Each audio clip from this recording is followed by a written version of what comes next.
Hello students, आज आपण second year SYBCom semester 4 मधील कॉस्ट अँड वर्क्स कॉस्टिंग या सब्जेक्ट मधील unit number 1 material accounting, illustration number 6, page number 1.53 आणि मेथडचं नाव आहे last in first out. LIFO मेथडने आपण हे आन्सर सॉल्व करणार आहे.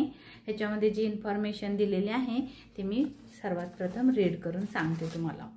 तर सांगितलेलं आहे आपल्याला the following is the receipt. बघा हा क्वेश्चन आहे, पेज नंबर क्वेश्चन नंबर. तर इथं सांगितलेलं आहे the following is the receipt and issues of material in Akbar Ali limited Ajmer during the month of March 2021. तर आपल्याला म्हणून मी वर लिहिलेलं आहे बघा, in the books of prepare. पण आपल्याला खाली सांगितलेलं नाहीये, पण आपल्या लक्षात येईल की आपल्याला काय प्रिपेअर करायचं आहे. शो लिहिलंय त्यांनी the store ledger account under, सगळ्यात शेवटी बघा इथं शो लिहिलेला आहे.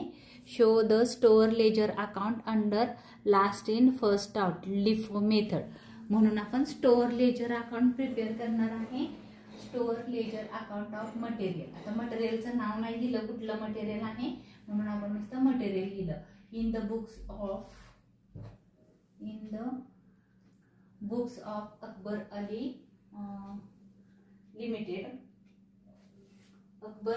Limited Ajmer for the month सांगितलेलं आहे. मंथ एंडेड 31 मार्च 2021 आणि हे आहे last in first method. Last in first out म्हणजे ह्याला आपण लिफो मेथडनी सॉल्व करणार आहे. तर आता ह्या क्वेश्चन मध्ये मी थोडंसं हे लिहून ठेवलेलं आहे. तुम्हाला क्वेश्चन रीड केल्यानंतर लक्षात येईल ते काय आहे ते. सोल्युशन करायचं आहे. पहिला डेटचा कॉलम, पर्टिक्युलर्स, रिसिट म्हणजे हे परचेज मध्ये येतं. GRN number, general receipt number आहे, हा रिसिट नंबर आहे. दिला असेल तर लिहायचा. Quantity, rate, amount.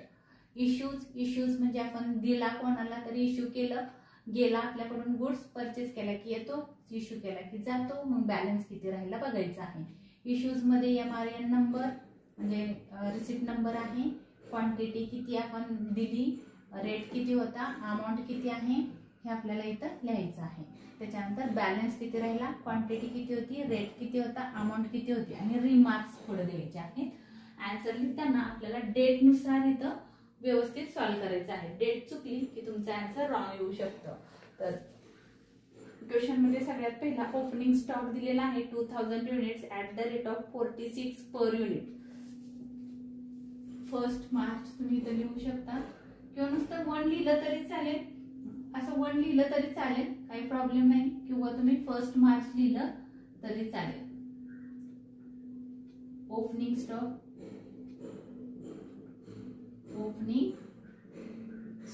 GRN number नाही दिलेला, 200 युनिट्स आहेत. आता ओपनिंग स्टॉक इथं येणार नाही, तर तो बॅलन्स मध्ये 200 युनिट्स होते. 2000 युनिट्स आहेत, सॉरी 2000 युनिट्स. रेट आहे 46, एका युनिटला 46 रुपीज. तर 2000 युनिटला किती येतं, मला वाटतंय 92,000. अमाऊंट आहे 92,000. कॅल्क्युलेट करा, ह्या दोघांचे इंटू करा म्हणजे अमाऊंट येईल 92,000.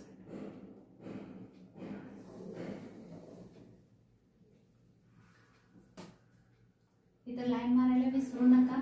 त्याच्यानंतर नेक्स्ट डेट बघा, नेक्स्ट आहे 4 मार्च. इश्यू झालेले आहेत 4 मार्च. तुम्ही 4 मार्च लिहिले किंवा मार्च 4 लिहिलं तरी चालेल. इश्यू झालेले आहेत म्हणून पर्टिक्युलर्स मध्ये इश्यूज किती युनिट इश्यू झालेले आहेत 1400. बघा तुमच्याकडे बॅलन्स किती आहे 2000. इश्यू किती झालेत 1400. देऊ शकता का तुम्ही 2000 युनिट तुमच्याजवळ आहेत, त्यातले 1400 युनिट द्यायचे आहेत. देऊ शकतो. रेट आहे 46. कॅल्क्युलेट त्याचं इंटू करा 64,400. 64,400 ह्या दोघांचे इंटू करायचं आहे. ह्याचा आणि ह्याचा, मग जे आन्सर आलं ते हे. आता बघा 2000 युनिट तुमच्याजवळ होते, त्यातले 1400 युनिट तुम्ही देऊन टाकले.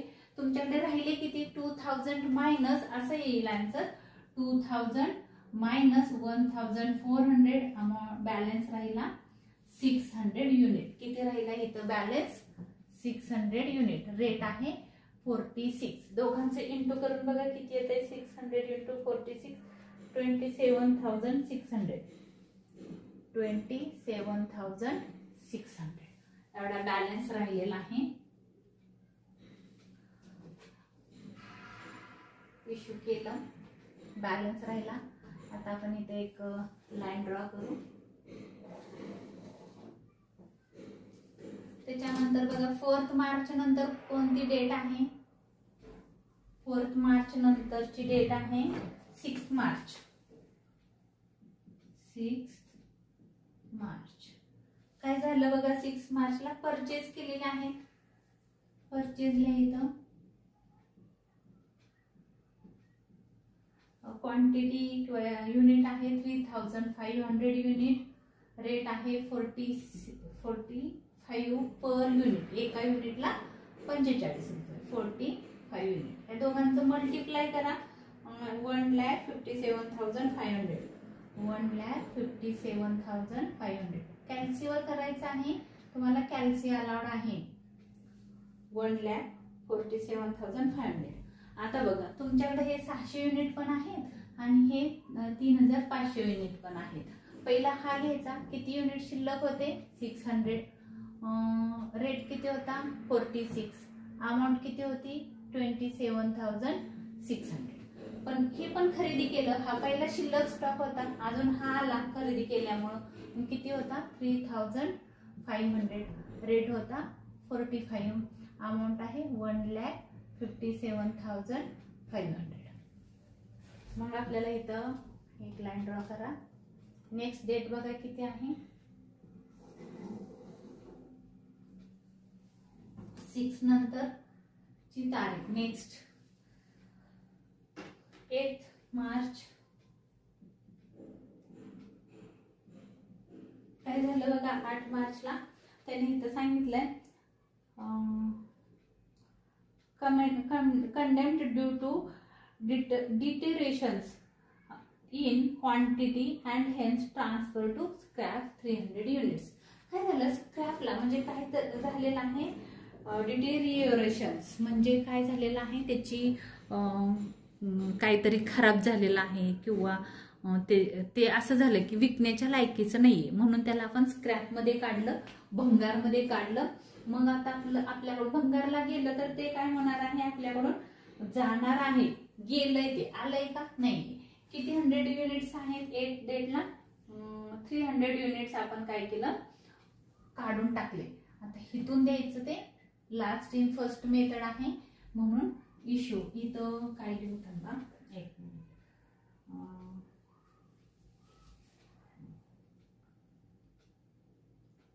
कंडेम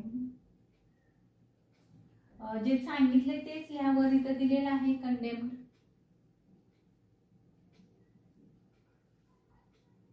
ड्यू टू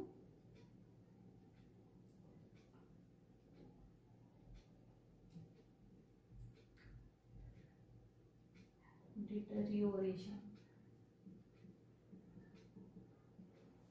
काय झालेलं आहे? डिटेरियोरेशन झालेलं आहे, म्हणजेच ते खराब झालेलं आहे. म्हणून आपण त्याला काय केलं? विकण्याच्या लायकीचं राहिलेलं नाही. असे युनिट्स होते 300. किती होते? 300. आता 300 कशातून द्यायचे? लास्ट इन फर्स्ट आउट ह्याच्यातून. रेट किती होता? 45. 300 इंटू 45 करून बघा किती येते? 300 इंटू 45 13,500. 13,500. ह्या दोघांचं इंटू करायचं आहे. 300 इंटू 45 13,500. आता विचार करा तुमच्याकडं बॅलन्स किती राहिला? हा 600 राहिला पहिला वरचा. रेट होता 46. अमाऊंट आहे 27,600. ही ॲज इट इज इथं लिहिली. हा रेट इथं लिहिला, हे अमाऊंट इथं लिहिली. आता बघा 3,600 मधून 300 आपण काय केलं? कंडेम्ड केलं ड्यू टू डिटरिओरेशन्स म्हणजे काय झालेलं आहे, ते खराब झालेलं आहे म्हणून ते आपण स्क्रॅपमध्ये काढलं. 3500 होते युनिट. किती होते? 3500. त्याच्यातून आपले खराब किती झाले? 300 झाले. मग किती राहिले? 3200. म्हणजे बॅलन्स किती राहिला? 3200. रेट किती आहे? 45. ह्या दोघांचं इंटू करा बघा बरं किती येते. 3200 इंटू 1,44,000. 1,44,000. आणि इथं द्यायचं आहे स्क्रॅप. काय काढलं आपण? ते स्क्रॅप मध्ये काढलं. डिटरिओरेशन्स झालेलं होतं म्हणजे खराब झालेलं होतं किंवा ते विकण्याच्या लायकीचं राहिलेलं नव्हतं म्हणून आपण त्याला स्क्रॅप मध्ये भंगारमध्ये काढलं. म्हणजे ते गेलं म्हणून ते इश्यू मध्ये आलं. आपल्या मधून स्टॉक तो गोजाड झालेला आहे. 8 मार्च. आज हे महत्वाचं आलंय, वेगळं आलंय थोडं. 8 मार्च नंतर 9 मार्चला इश्यू झालेले आहे. 9 मार्च इश्यूज. किती इश्यूज झालेत? 800 युनिट. 800. आता 800 ला विचार करायचा. तुमच्याकडे आहेत किती? 3200. त्याच्यातून तुम्ही 800 देऊ शकता का? देऊ शकतो. सगळेच्या सगळे युनिट देऊ शकतो. रेट आहे 45. इंटू करा बघा. 800 इंटू 45 36,000. 36,000. आता विचार करायचा आहे कशातून आपण इश्यू केलं? 32,000 मधून. 3200 मधून तुम्ही 800 इश्यू केले, दिले. एवढे तुमच्याजवळ होते, त्याच्यातून 800 युनिट्स दिले. राहिले किती बघा? 2400 युनिट. पण काय करायचं आहे? सगळ्यात पहिलं 600 युनिट. 46 रेट. अमाऊंट होती 27,600. आणि बघा हे इथं लिहिलं, हे इथं लिहिलं. ओपनिंग स्टॉक वरून घ्यायचा. जेव्हा आपण सेल करू तेव्हा किंवा इश्यू करू तेव्हा खालून वर जायचं. मग 3200 मधून आपण 800 युनिट्स दिले. राहिले किती? 2400 युनिट. 2400 युनिट. रेट किती होता? 45. करून बघा इंटू 2000.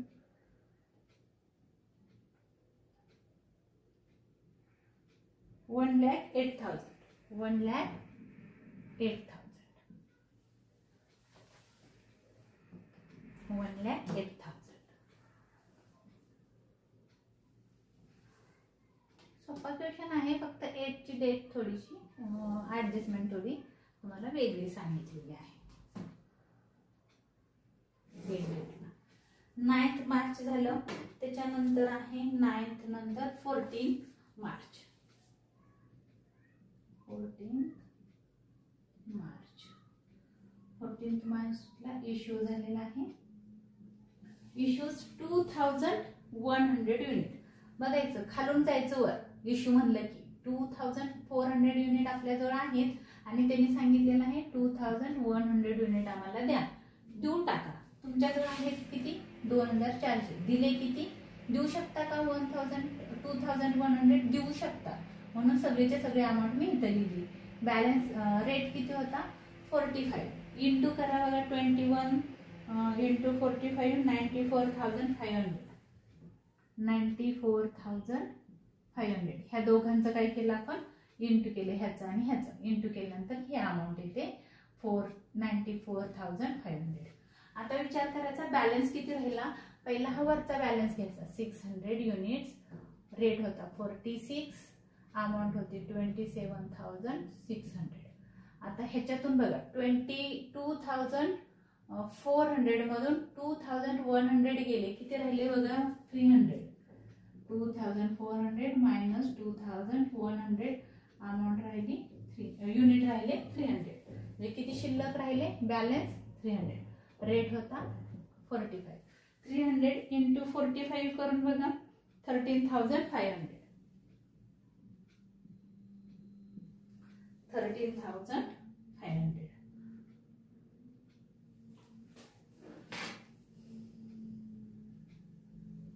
नेक्स्ट डेट बघा किती आहे?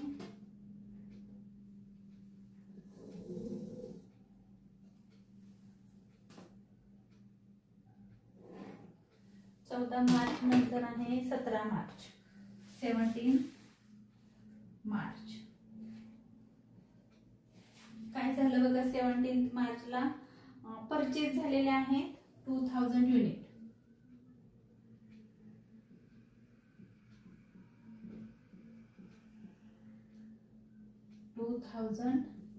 युनिट रेट होता 48 rupees per unit, 48 rupees per unit. Into करून बघा किती येत आहे, 96,000. या दोघांचं इंटू केलं एवढं होतं. आता बघायचं हे 600चा बॅलन्स आहे, ह्या 46 रेट होता, 27,600 अमाऊंट होती. अजून हा 300 पण बॅलन्स आहे, रेट होता 45, अमाऊंट होती 13,500. आणि हा परचेज केला म्हणजे अजून बॅलन्स वाढला तुमच्याकडं, 2000 युनिट आले, रेट होता 48 आणि अमाऊंट होती 96,000. हे इथं डेट संपलेली आहे.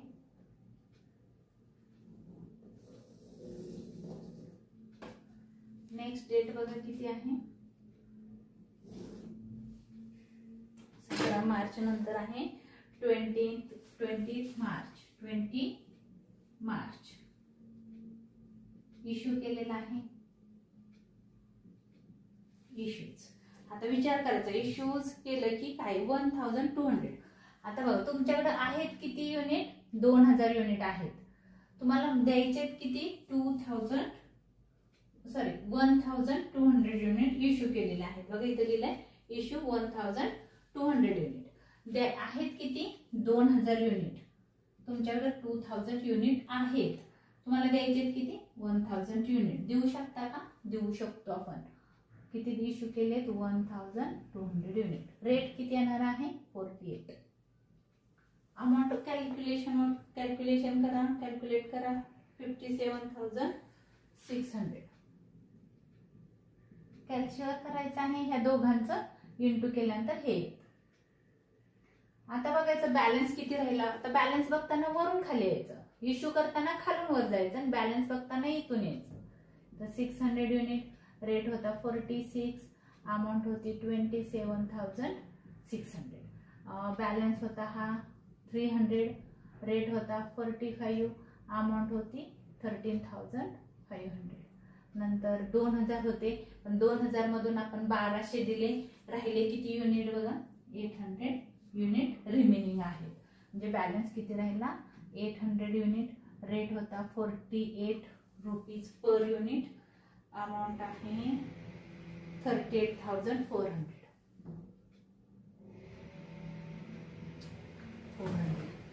तर अशा पद्धतीने आपल्याला बॅलन्स इश्यू केल्यानंतर थोडंसं काळजीपूर्वक करायचं. परचेस केल्यानंतर एवढं अवघड नसतं, पण इश्यू केल्यानंतर आपल्याकडून गुड्स गोज आउट होतो. मग गेल्यानंतर बॅलन्स किती राहिला हे आपल्याला बघायचं असतं. नेक्स्ट डेट किती आहे बघा, 20 मार्च नंतर 25 मार्च.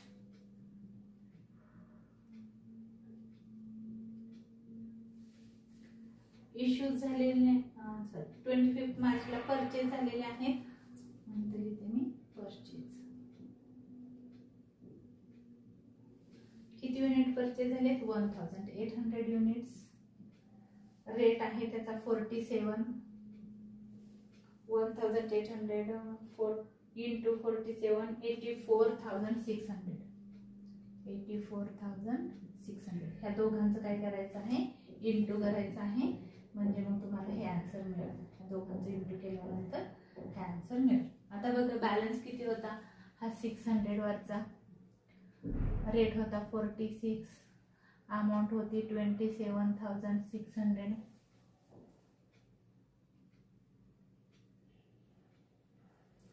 नंतर आहे हे झालं.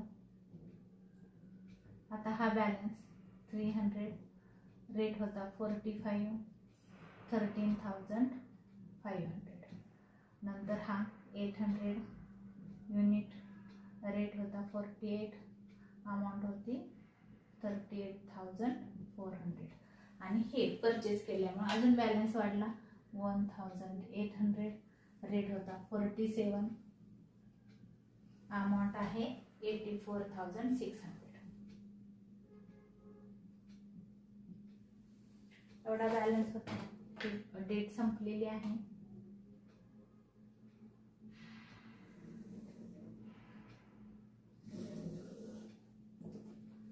नेक्स्ट डेट 25 मार्च नंतर किती येते बघा. 25 मार्च नंतर आहे 28 मार्च.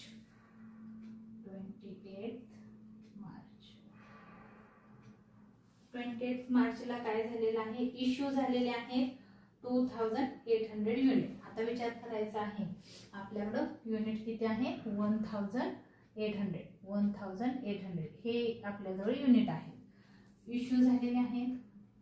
इश्यूज किती झालेले आहेत क्वेश्चन मध्ये सांगितलेलं आहे तर 2800 युनिट द्यायचे आहेत. तुमच्याजवळ आहेत किती 1800 युनिट. देऊ शकता किती तुम्ही 1800 युनिटच देऊ शकता. आहेत किती 1800 द्यायचे तुम्हाला 2800 पण आहेत किती 1800. रेट आहे 47 रुपीज पर युनिट. 47 केल्यानंतर 84,600. 84,600 समजलं का बघा. कारण तुम्हाला द्यायचे 2800 पण तुमच्याजवळ आहेत किती 1800. मग तुम्ही एवढेच देऊ शकता 1800. रेट होता 47,000 इंटू केलं तर येतं 84,600. या दोघांचं इंटू करायचं आहे मग तुम्हाला आन्सर हे मिळणार. बघा आता द्यायचे किती 2800. दिले किती 1800. अजून किती द्यायचे तर 1000 रुपये हा बॅलन्स आहे. अजून एवढे युनिट तुम्हाला द्यायचे आहे. आता बघा हे तर संपले. ह्याच्यातून तुम्हाला द्यायचे आहेत पण तुमच्याजवळ 800 युनिट आहेत. द्यायच्यात 1000. देऊ शकता का नाही. किती देऊ शकता मग 800. रेट किती आहे 48. अमाऊंट किती आहे 38,400. किंवा ह्या दोघांचे इंटू करा हे आन्सर येईल. म्हणजे बघा 1000 द्यायचे होते त्यातले तुम्ही 800 युनिट दिले. अजून 200 युनिटचा बॅलन्स आहे. एवढा अजून तुम्हाला द्यायचे 200 युनिट. म्हणजे हे पण संपले. आता 200 युनिट तुम्ही कशातून देणार ह्याच्यातून देणार. किती देणार 300 नाही. किती देणार 200. कारण बघा आता झाले तुमचे 2800 युनिट. रेट किती आहे याचा 45. 200 इंटू 45 मला वाटतं 9000 असेल. बरोबर 9000 रुपीज. आता बघायचं आहे संपलं. आपल्याला जे द्यायचं होतं ते दिलं. बघा द्यायचे होते 2800 युनिट. तुमच्याजवळ अवेलेबल होते 1800 युनिट. तुम्ही देऊन टाकले 1800 युनिट. अजून द्यायचे होते किती राहिले 2800 रुपये तुम्हाला मागितलेले आहेत कोणीतरी युनिट. तुम्ही दिले 1800 युनिट. राहिले 1000 युनिट. 1000 युनिट कशातून दिले ह्याच्यातून दिले पण देऊ नाही शकत 1000 म्हणून 800 युनिट तुमच्याजवळ होते. तुम्ही 800 युनिट दिले. नंतर राहिले किती 200 युनिट. 200 युनिट कशातून दिले ह्या 300 मधून 200 युनिट दिले. म्हणजे इथं 100 युनिटचा बॅलन्स राहिलाय आणि हा बॅलन्स पूर्ण राहिलेला आहे 600 युनिटचा. रेट होता 46. अमाऊंट होती 27,600. आता बघा हे 300 मधले 200 युनिट तुम्ही दिले. राहिलेत किती इथं 100 युनिट राहिलेत ह्यातले. रेट किती होता 45 म्हणजे 4500. हे समजलं का बघा. पहिलं काय केलं तुम्ही 1800 दिले. नंतर 800 दिले आणि 300 मधले 200 दिले. म्हणजे राहिले किती 100 युनिट. म्हणजे हे बरोबर किती झाले 2800 युनिट तुम्ही इश्यू केले देऊन टाकले.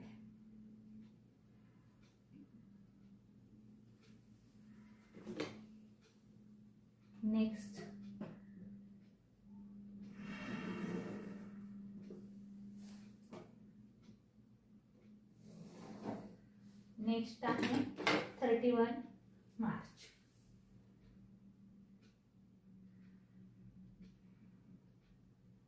31 मार्च. आता 31 मार्चला बघा नीट काळजीपूर्वक रीड करा. त्याने असं सांगितलेलं आहे excess found in stock 430 unit due to wrong weighting during the month. म्हणजे काय झालेलं आहे की वेटमध्ये काहीतरी गडबड झालेली आहे, त्याच्यामुळे एक्सिस स्टॉक, एक्सिस म्हणजे जास्त स्टॉक राहिला. आपण बघा इश्यू केला असता तर कमी राहिला असता, आता जास्त स्टॉक झालेला आहे, एक्सिस झालेला आहे. याचा अर्थ तुम्ही काय केलेला आहे, इथं परचेज मध्ये येणार, हे लक्षात ठेवा. जर समजा एक्सिस लिहिलं असतं तर परचेज मध्ये आणि रिड्यूस लिहिलं असतं तर ते इश्यू मध्ये आलं असतं. तर एक्सिस झालेला आहे, जास्त स्टॉक तुमच्या लक्षात आलेला आहे, म्हणून किती तर या axis in stock, axis in stock किती युनिट आहे, 430. आता रेट दिलेला नाही क्वेश्चन मध्ये, तर रेट दिलेला नाही. तर बघायचं की आता जो आपण सगळ्यात शेवटी जे परचेज केलेले होते, लेटेस्ट जे परचेज केलेले होते त्याचा रेट घ्यायचा. लेटेस्ट आपण परचेज बघा इथे इश्यू केलंय, इथं म्हणजे ह्याच्या अगोदरचे जे परचेजेस होते त्याचा रेट किती होता, 47. तर तोच इथं घ्यायचा, 47 युनिट पर युनिट, एका युनिटला 47 रुपये. तर 430 युनिटला किती इंटू करा, दोघांचं किती येते बघा, 20,210, 20,210. एक्सिस आहे तुमच्याकडे शिल्लक राहिलेला आहे. आता बघा तुमच्याकडे बॅलन्स किती आहे तो लिहायचा. पहिला बॅलन्स होता हा 600 युनिटचा, रेट होता 46, अमाऊंट होती 27,600. परत तुमच्याकडे 100 युनिट होते, रेट होता 45 रुपीज, 4,500 रुपीज, 4,500 युनिट. आणि हा पण एक्सिस स्टॉक आहे, जास्तीचा स्टॉक तुमच्याकडे शिल्लक आहे 430, रेट होता 47 रुपीज आणि अमाऊंट आहे 20,210. आणि इथं लिहायचं आहे axis in stock, axis in stock. हे रिझन लिहायचं जेव्हा वेगळं येईल ना तेव्हा. बघा इथं काय झालेलं होतं, डिटरिओरेशन्स झालेलं होतं. डिटरिओरेशन्स म्हणजे काय झालेलं होतं की स्क्रॅपला काढलं की ते खराब झालेला होता माल, म्हणून आपण ते काय केलं, 300 रुपये स्क्रॅपला काढून टाकला. गोजवड झाला म्हणून इश्यू मध्ये आला, आणि हा एक्सिस झाला, जास्त झाला म्हणून इथं आला. तर इथं आपलं हे आन्सर संपलेलं आहे.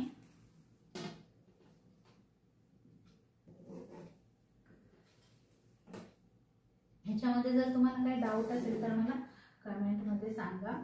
तुम्हाला अजून माझ्याकडून काय वेगळं काय हवं असेल ते पण मला कमेंटमध्ये सांगा. 430 युनिट्स होते. हा व्हिडिओ आवडला असेल तर लाईक करा, शेअर करा, सबस्क्राईब करायला विसरू नका. धन्यवाद.